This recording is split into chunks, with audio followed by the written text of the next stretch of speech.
الحمدللہ رب العالمین الصلاۃ والسلام علی رسولہ الکریم اما بعد۔ جیسا کہ ہم جانتے ہیں کہ 14 اگست آنے والی ہے، یہ وہ عظیم دن ہے کہ جس میں ہم مسلمانوں کو اللہ تعالیٰ نے بہت بڑی نعمت سے نوازا تھا، وطن پاکستان کی صورت میں۔ اللہ اکبر۔ چنانچہ چند باتیں 14 اگست کے حوالے سے پیش خدمت ہیں۔ سب سے پہلے یہ بات یاد رکھیں کہ اس حوالے سے جو حدیث پاک آج کل وائرل کی گئی ہے کہ وطن کی محبت ایمان کا حصہ ہے، یاد رکھیں یہ حدیث پاک نہیں ہے، علماء نے اس کا انکار کیا ہے۔ اور رہ گئی بات آیا یہ جملہ ٹھیک ہے یا نہیں، تو فرماتے ہیں علماء کہ یہ جملہ اس پوائنٹ آف ویو سے ٹھیک ہو سکتا ہے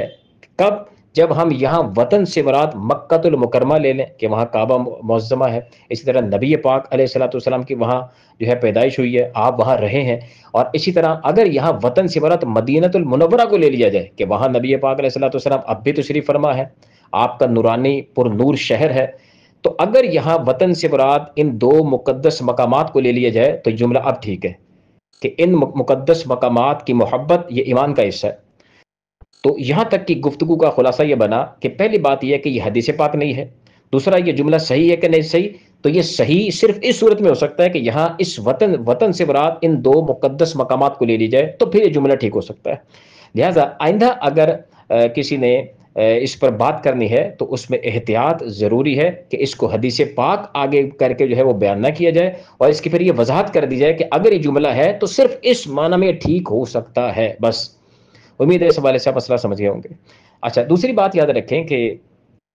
جیسا کہ قرآن مجید میں اللہ تعالیٰ ارشاد فرماتا ہے لَإِن شَكَرْتُمْ لَأَزِيدَنَّكُمْ، جس کا مفہوم یہ ہے کہ اگر تم شکر ادا کرو گے تو میں تمہیں مزید نوازوں گا، مزید تمہیں عطا کروں گا۔ اس آیت مقدسہ سے چند ایک باتیں سمجھ میں آ گئیں۔ ایک یہ کہ اگر کوئی بندہ یہ چاہتا ہے کہ جو اللہ تعالیٰ نے مجھے نعمت عطا فرمائی ہے اس کی حفاظت ہو اور اس میں اضافہ بھی ہو، تو اس آیت مقدسہ نے ہمیں یہ مسئلہ بتا دیا، یہ وظیفہ دے دیا کہ اگر تم یہ چاہتے ہو کہ تمہاری نعمتوں ان کی حفاظت ہو، نمبر 2 ان میں اضافہ ہو، اس کا طریقہ یہ ہے کہ اللہ کا شکر ادا کرو اس نعمت پر۔ تو اب پاکستان جیسی عظیم نعمت، بہت بڑی نعمتوں میں سے ایک بہت بڑی نعمت ہے، لہذا اگر ہم چاہتے ہیں کہ پاکستان باقی رہے اور یہ کہ اللہ تعالیٰ اس میں مزید ہمیں نوازے، تو اس کا طریقہ یہ ہے کہ اللہ کا شکر ادا کیا جائے۔ اب شکر کے مختلف طریقے علماء نے بیان کیے۔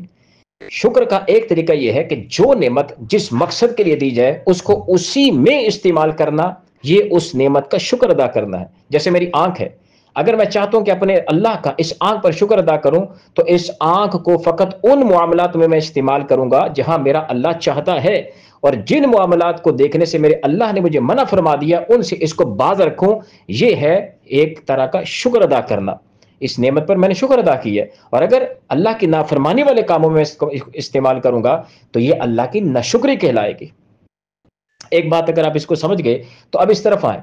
ملک پاکستان جو ہم نے لیا تھا اس کی بیس کیا تھی؟ 2 اور 2 4 کی طرح واضح سی بات ہے کہ یہاں صرف اور صرف جو اس کی بنیاد، اس کی بیس تھی وہ دین اسلام تھا کہ ہم کلمہ پاک لا الہ الا اللہ محمد رسول اللہ صلی اللہ علیہ وسلم کی بنیاد پر ایک الگ وطن چاہتے تھے، تاکہ ہم مسلمان اپنا الگ تشخص جو ہمارا ہے، جو دین حق کا ہے، اس کے سائے میں رہتے ہوئے ہم اپنی زندگی کو گزاریں، اسلامی قوانین کا نفاذ ہو اور ہر بندہ اسلام کی چادر کے نیچے آسانی کے ساتھ اپنی عبادات کو ادا کرے، معاملات، سارے رسم و رواج، یہاں تک کہ پورا نظام سیاست جو ہے، حکمرانی جو کا اس کا جو سارا نظام ہے وہ اسلام کا ہوگا۔ صرف اس بنیاد پر ہم نے ملک پاکستان کو حاصل کیا تھا، وگرنہ اور کوئی دوسری وجہ نہیں تھی کہ ہم نے ملک پاکستان کو حاصل کیا۔ بھائی 2 آنکھیں ان کی بھی تھی، ہندوؤں کی بھی 2 آنکھیں ہماری بھی تھیں، وہ بھی سنتے ہیں ہم بھی سنتے ہیں، وہ بھی چلتے ہیں ہم بھی چلتے ہیں، وہ بھی دوڑ لگا لیتے ہیں ہم بھی دوڑ لگا لیتے ہیں، وہ بھی رزق کما لیتے ہیں ہم بھی رزق کما لیتے ہیں۔ ہر چیز جب وہ ایک جیسی تھی تو پھر الگ وطن کی گنجائش کیوں تھی؟ بھائی ساتھ ہی رہتے رہتے مسئلہ کیا تھا؟ مسئلہ یہ تھا کہ ان کے ساتھ ہمارا زمین و آسمان سے زیادہ فرق دین اسلام کے حوالے سے تھا۔ ہم ایک اللہ کو ماننے والے ہیں، وہ بتوں کے پجاری ہیں، لہذا ہمارا ان کے ساتھ گزارا نہیں ہو سکتا تھا۔ ہمارے معاملات آسمان و زمین سے زیادہ ان کا فرق ہے، ہمارے اور ان کے معاملات میں ہم جس گائے کے گردن پر چھری چلاتے ہیں اور اللہ کا نام لے کے جب اس کو ذبح کرتے ہیں، اللہ کے حکم سے ذبح کرتے ہیں، تو یہ ہماری عبادت بنتی ہے۔ وہ تو گائے کا پیشاب پینے کو عبادت کہتے ہیں۔ تو دونوں قوموں میں زمین و آسمان سے زیادہ فرق تھا۔ اسی لیے جو بیس، جو بنیاد بنی اس الگ وطن کی، وہ کلمہ پاک تھا، دین اسلام تھا۔ اب جب ہم نے اللہ تعالیٰ سے دعائیں کر کر کے محنت ہمارے بزرگوں نے خون دے کر کے اس بنیاد پر یہ ملک لیا، تو اب جب اللہ تعالیٰ نے اتنی بڑی نعمت 14 اگست والے دن ہمیں عطا فرما دی، اب اس طرف آئے کہ اب اگر ہم چاہتے ہیں اس نعمت پر شکر ادا کرنا اور اس میں مزید اضافہ کرنا، اس کے یہی راستہ ہے کہ ہم صحیح معنوں میں اس نعمت کا شکر ادا کریں۔ وہ کیا کہ جس مقصد کے لیے ملک پاکستان کو لیا گیا تھا، اسی مقصد کو یہاں نافذ کیا جائے۔ اس کا پورا نظام اسلامی ہونا چاہیے، حکمران یہاں اسلامی ہونے چاہیے، یہاں ہر چیز اسلام کی چادر کے نیچے ہونی چاہیے۔ مسلمانوں کا طرز عمل، ہر چیز جو ہے جیسا اسلام حکم دے اس کے مطابق ہونا چاہیے۔ اگر ہم اس چیز کو اپلائی کرتے ہیں تو یہ کہلائے گا کہ ہم نے اس نعمت کا شکر ادا کیا۔ اسی میں پاکستان کی بقا بھی ہے، یعنی اس نعمت کو باقی بھی رکھا جائے گا اور پھر اس میں مزید اللہ اضافہ بھی فرمائے گا۔ اور اگر ہم نے اس نعمت پر شکر ادا نہ کیا،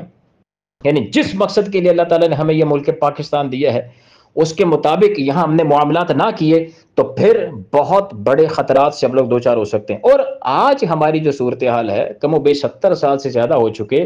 جب ہم نے اللہ تعالیٰ کے ساتھ اتنا بڑا جو ہے وہ ایک یوں سمجھ لیں کہ جس مقصد کے لیے لیا تھا اس مقصد پر جب ہم نہیں چلے، اللہ تعالیٰ کے ساتھ ہم نے اتنا جو ہے وہ دھوکہ کرنے کا معاملہ کیا ہے، معاذ اللہ، جبکہ وہ دھوکہ کھانے سے پاک و صاف ہے، لیکن ہم نے جو ہے اس میں کوئی کمی کوتاہی نہیں کی اس حوالے سے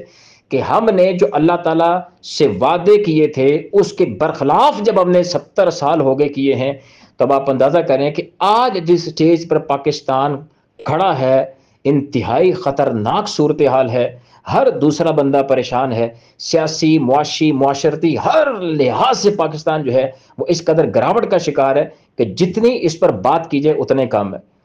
بھائی بات قرآن نے ایک جملے میں بیان کر دی تھی، لَإِن شَكَرْتُمْ لَأَزِيدَنَّكُمْ، اگر تم میرا شکر ادا کرو گے تو میں اور دوں گا۔ تو اس نعمت پر شکر یہ تھا کہ اسلام کے مطابق سارا نظام چلایا جاتا، جبکہ ایسا نہیں ہوا۔ یہ ہم نے غداری کی ہے،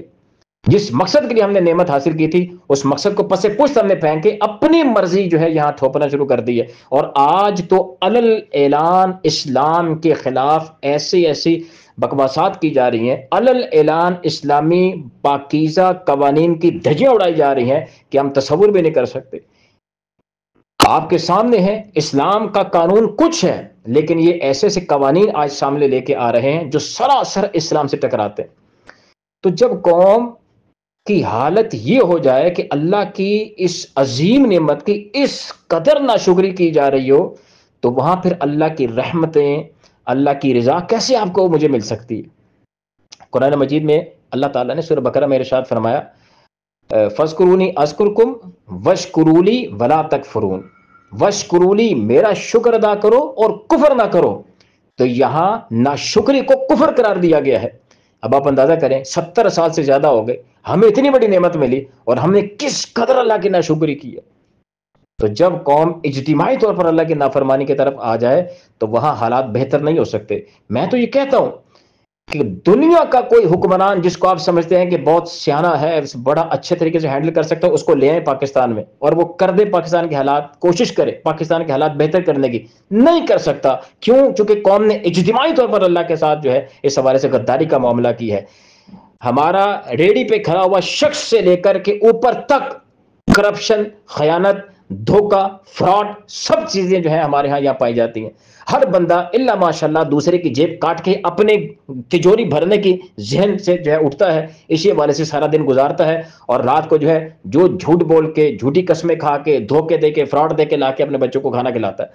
تو یہ جب پورے معاشرے کا حال ہے تو یہاں پھر اللہ کی رحمتیں کیسے نازل ہو سکتی ہیں؟ ایک حدیث پاک کا مفہوم یہ ہے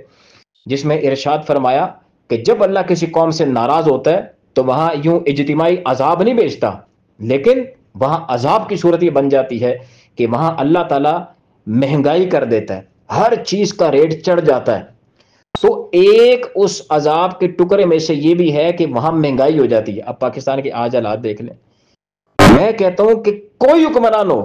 وہ کوشش کر لے مسلمانوں کے حالات اس وقت پاکستانیوں کے حالات ٹھیک کرنے کی، نہیں کر سکتا، کیونکہ یہ حالات ان کے اختیار میں ہے ہی نہیں۔ ہر چیز کا کرنے والا اللہ تعالیٰ ہے، ساری قدرتوں کا مالک اللہ تعالیٰ ہے۔ اللہ تعالیٰ کے اختیار میں ہے کسی چیز کے حالات صحیح کرنا، کسی چیز کے حالات کو بگاڑنا، ہمارے اختیار میں، ان حکمرانوں کے اختیار میں ہے ہی کوئی نہیں۔ میں آپ سے ایک چھوٹا سا سوال کرتا ہوں، مجھے یہ بتائیں کون سا ایسا حکمران ہوگا جو یہ چاہتا ہے کہ میں اپنی قوم سے غداری کروں، قوم مجھے گالیاں نکالے،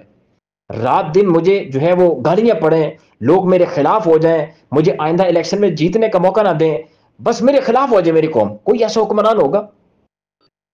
لہذا یہ حکمران جتنی مرضی کوشش کر لیں حالات بہتر کرنے کی، حالات بہتر نہیں ہو سکتے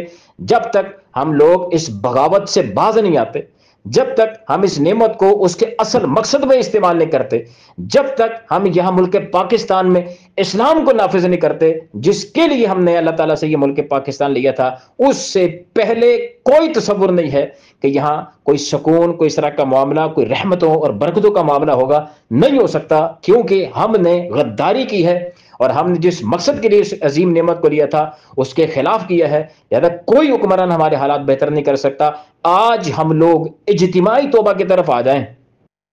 قوم اجتماعی توبہ کی طرف آ جائے، آپ دیکھنا اگر اللہ تعالیٰ کو ہم نے راضی کر لیا، یہاں اسلام کو نافذ کرنے کی کوششیں شروع کر دیں، تو آپ دیکھنا کہ دنوں میں اللہ تعالیٰ حالات بدل دے گا۔ ساری قدرتوں کا مالک اللہ ہے، وہ چاہے جب چاہے جس طرح چاہے 1 منٹ سے پہلے حالات بہتر کر سکتا ہے، سارا اختیار اس کا ہے، رزق اس کے دستے قدرت میں ہے، وہ رزق دیتا ہے، بارشیں اس کے حکم سے ہوتی ہیں، فصلیں، کھیت کھلیان، پھل پھول سب اس کے حکم سے اگتے ہیں۔ وہ اگر سب کو، جتنے بھی اس کی مخلوق ہے، جہاں چاہے جس وقت چاہے جس انداز میں چاہے لوگوں کے سامنے نکال دے، اللہ کے اختیار میں ہے۔ لہذا خلاصہ کلام یہاں تک کی گفتگو کا میرا یہ بنا، چونکہ بیان کرنا تو مقصود نہیں ہے، صرف ایک چیز جو ہے میسج دینا مقصود ہے۔ خلاصہ کلام یہ ہے کہ جب تک ہم اپنی حالت نہیں بدلیں گے، اس نعمت کو جس مقصد کے لیے لیا تھا اس طرف نہیں آئیں گے، حالات بہتر نہیں ہو سکتے۔ کرنے کا کام یہ ہے ہم دوسروں کو دیکھنا چھوڑ دیں، ہم اپنی اصلاح کی کوشش کریں، ہم اپنے 5 یا 6 فٹ کے جسم کے اوپر اسلام کو نافذ کر لیں، دوسروں کو آپ چھوڑ دیں۔